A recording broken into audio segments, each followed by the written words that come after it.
Hello students, welcome to connect with Hindi. I am Shalini Tripathi and आज हम class 11th के काव्यखंड का फर्स्ट चैप्टर पढ़ने जा रहे हैं जिसका नाम है पद। ठीक है, ये कबीर दास जी द्वारा लिखा गया है।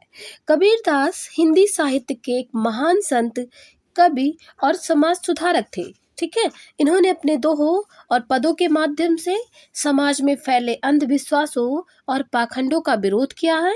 इनकी रचनाएं सरल भाषा में होती हैं, लेकिन उनका अर्थ जो होता है वो बहुत ज़्यादा गहरा होता है। ठीक है, तो आज के इस पाठ में हम कबीर के कुछ चुने हुए पदों को समझेंगे, उनका भावार्थ समझेंगे और देखेंगे कि उनमें कैसे जीवन के महत्वपूर्ण सत्य छुपे हुए हैं। ठीक है, तो चलिए शुरू करते हैं कबीर दास के पद।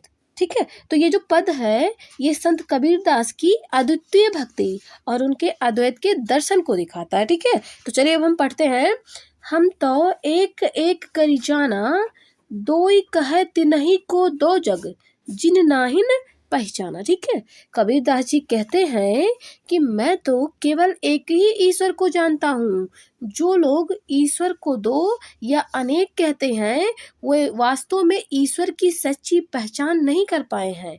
ऐसा व्यक्ति जो ईश्वर में भेद मानता है वह भ्रमित है और मोक्ष से दूर है। ठीक है, तो ये आप समझ गए ना। आगे की लाइन है, एक पवन एक ही पानी, एक ज्योति समाना, एक खाक गड़े सब भांडे, एक कोहरा साना। ठीक है, कबीर दास जी कहते हैं कि जैसे लकड़ी से ही आग उत्पन्न होती है लेकिन वही आग लकड़ी को भी जला देती है, उसी तरह ईश्वर सबके भीतर व्यापक है। हर जीव के अंतर मन में वही एक परमात्मा समाया हुआ है जो सभी रूपों को धारण करता है। ठीक है, तो ये आप समझे ना। आगे की लाइन है कि जैसे बाढ़ी काष्ठ ही काटे, अग्नि न काटे कोई, सब घटी अंतरि तू ही व्यापक, धरे स्वरूप सोई। ठीक है, कबीर दास जी कहते हैं कि यह संसार एकता का प्रतीक है। एक ही वायु है, एक ही पानी है, एक ही ज्योति अर्थात एक ही प्रकाश है।